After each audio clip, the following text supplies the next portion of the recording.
Hai guys, welcome to Breakdown Channel Universe.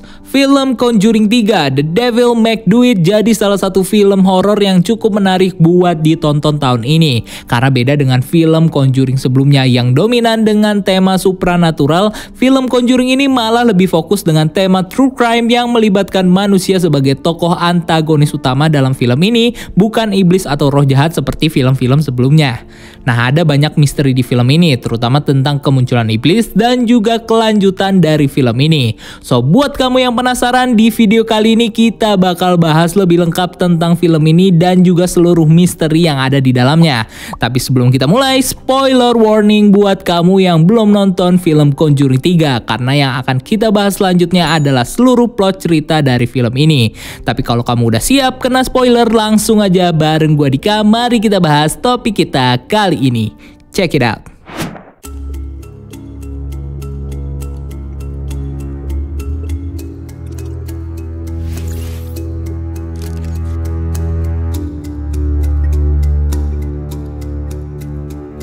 Film Conjuring The Devil Made Me Do It adalah film ketiga sekaligus terakhir dari trilogi film Conjuring yang kali ini mengangkat kembali case paranormal asli yang ditangani sama pasangan Ed dan juga Lorraine Warren, yaitu case pembunuhan dari Arnie Johnson. Kasus pembunuhan pertama di Amerika yang menggunakan klaim kerasukan iblis sebagai pembelaan dalam proses pengadilan.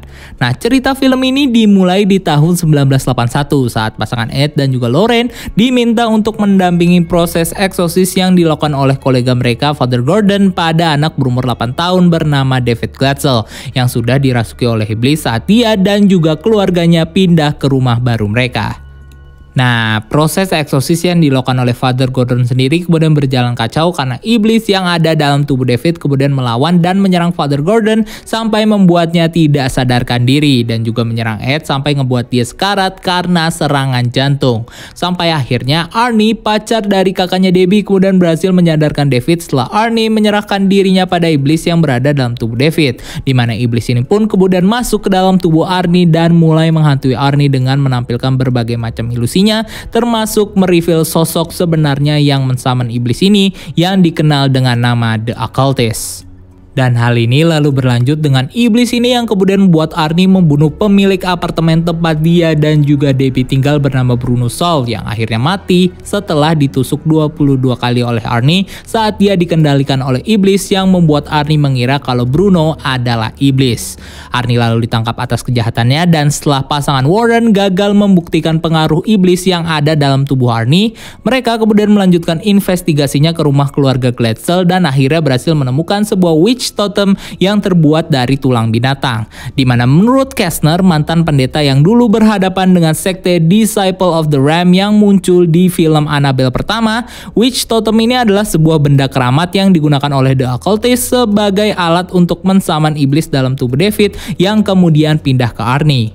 Nah, totem ini sendiri kemudian ditemukan lagi oleh pasangan Warren saat mereka menginvestigasi case pembunuhan Katie Lincoln yang dibunuh oleh sahabatnya Jessica Strong yang ternyata memiliki witch totem ini di rumahnya, dimana sama seperti Arnie, Jessica juga dirasuki oleh iblis yang membuatnya membunuh temannya sendiri yaitu Katie dengan menusuknya sebanyak 22 kali sebelum dia akhirnya bunuh diri dengan loncat dari tebing.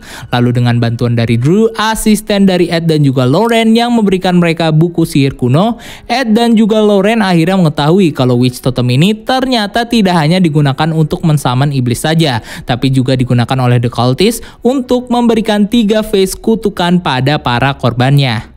Next, Lorraine kemudian menggunakan mayat dari Jessica untuk mencari keberadaan dari The Occultist, di mana dalam visionnya Lorraine sendiri bisa melihat bagaimana The Occultist sedang menyantet Arnie untuk membuat Arnie membunuh dirinya sendiri yang akhirnya berhasil digagalkan oleh Lorraine. Tapi sialnya, ini malah membuat The Occultist kini tahu tentang pasangan Warren dan akhirnya menjadikan Ed sebagai salah satu korban dari ritualnya dengan mengirimkan witch totem kepada Ed yang membuatnya mengalami hal yang sama seperti yang dialami oleh David, Arnie, dan juga Jessica. Lauren sendiri kemudian kembali lagi meminta bantuan dari Kastner untuk menerjemahkan sisa tulisan dari kutukan The Occultist, di mana Father Kastner lalu bilang kepada Lauren kalau kutukan ini membutuhkan 3 korban spesifik untuk menyelesaikan kutukannya, seperti The Child yang berarti anak tidak berdosa, The Lover atau kekasih, dan Man of God atau utusan Tuhan yang kesemuanya merupakan perwujudan dari ciptaan Tuhan, yaitu purity, love, and faith. Di mana di film ini korban-korban itu adalah Arnie yang merupakan simbol dari The Lover karena hubungannya dengan Debbie, Jessica Strong gadis polos yang menyimbolkan The Child yang sebelumnya posisi ini diisi oleh David sebelum Arnie mengambil kutukan David, dan Ed Warren yang menyimbolkan Man of God karena pekerjaannya yang selalu melibatkan sabda Tuhan dalam proses pengusiran iblis dan juga roh jahat. Lalu tidak hanya memberitahu Lauren tentang tulisan dari kutukan itu, Kastner juga akhirnya mereveal kepada Lauren kalau dia selama ini memiliki putri bernama Lola yang dia besarkan secara diam-diam tanpa diketahui oleh gereja.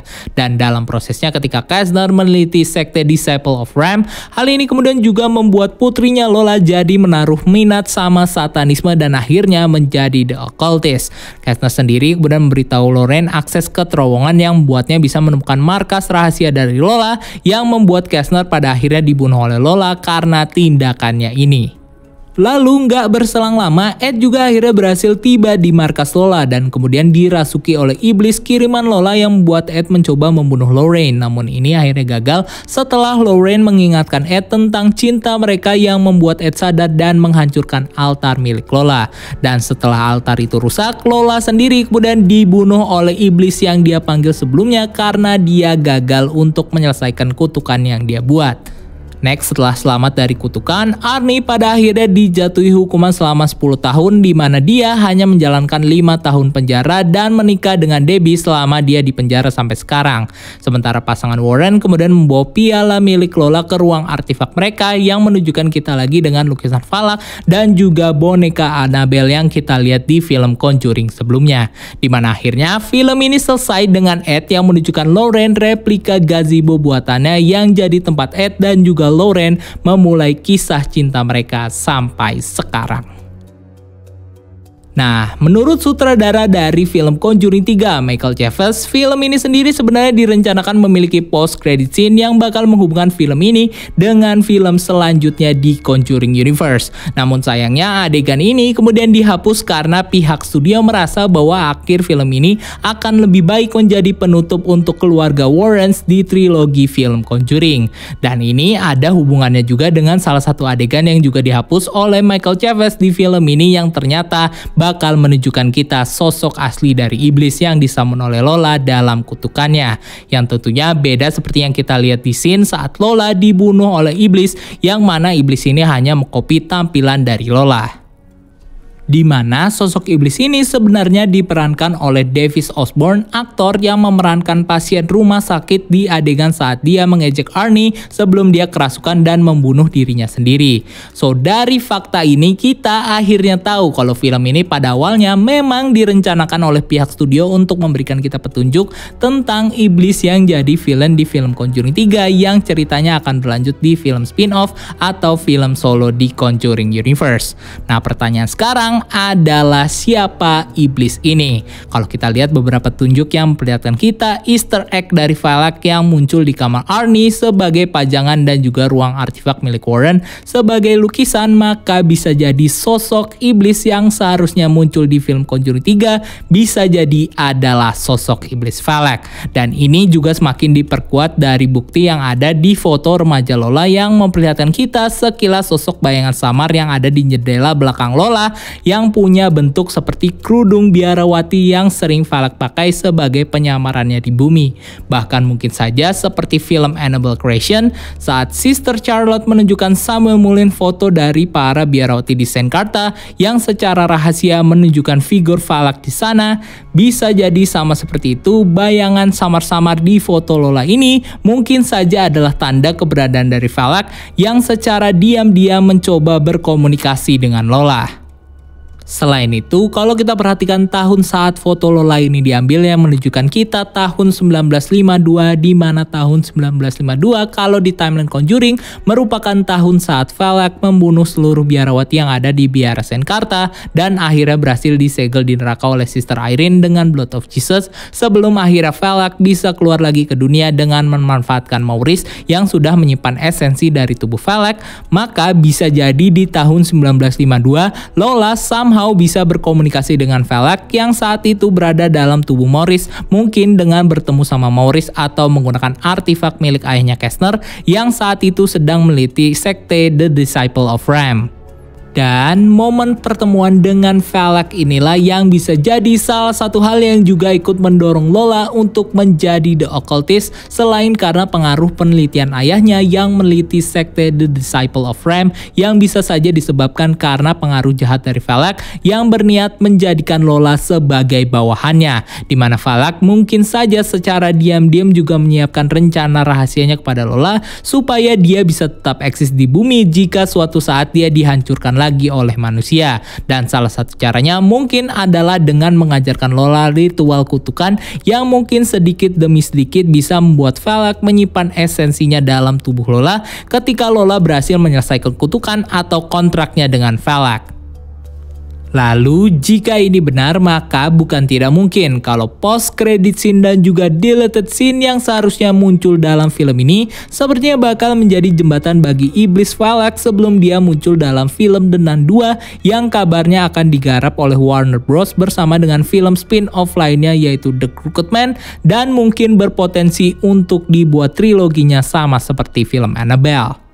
Dan di film The Nun 2, kita mungkin saja bakal diceritakan dengan kisah Maurice yang masih menyimpan Valak di dalam tubuhnya yang kemudian bertemu dengan Lola di Amerika sebelum akhirnya dia bertemu dengan Ed dan juga Lorraine Warren yang berusaha mengeksorsis Valak dalam tubuh Maurice di tahun 1970. Atau bisa jadi dengan hadirnya sekte The Disciple of Ram yang banyak disebut-sebut dalam film ini dan juga jadi alasan kenapa Lola akhirnya bisa jadi The Occultist. Ini bisa jadi petunjuk kalau sosok iblis yang muncul dalam deleted scene dan juga post credit scene Conjuring 3 sepertinya memiliki hubungan dengan sekte The Disciple of Ram, lebih khususnya pada iblis yang mereka sembah dalam sekte ini, yang bisa saja adalah Malthus, iblis yang merasuki tubuh Annabelle, atau iblis lain yang disembah oleh Malthus dan juga sekte lainnya yang tentunya masih jadi misteri dan bakal ter-reveal di film selanjutnya di Conjuring Universe. So itu dia pembahasan kita kali ini tentang film Conjuring 3 The Devil Made Me Do It. Dan menurut kamu siapa nih iblis yang muncul dalam film ini? Silahkan share pendapat kamu di kolom komentar ya. So like, share video ini dan subscribe untuk konten-konten menarik lainnya. Follow juga akun sosial media kita lainnya untuk hal-hal yang gak kalah seru. Dan sampai ketemu di video selanjutnya. Gue Dika, and keep exploring the universe. Ciao.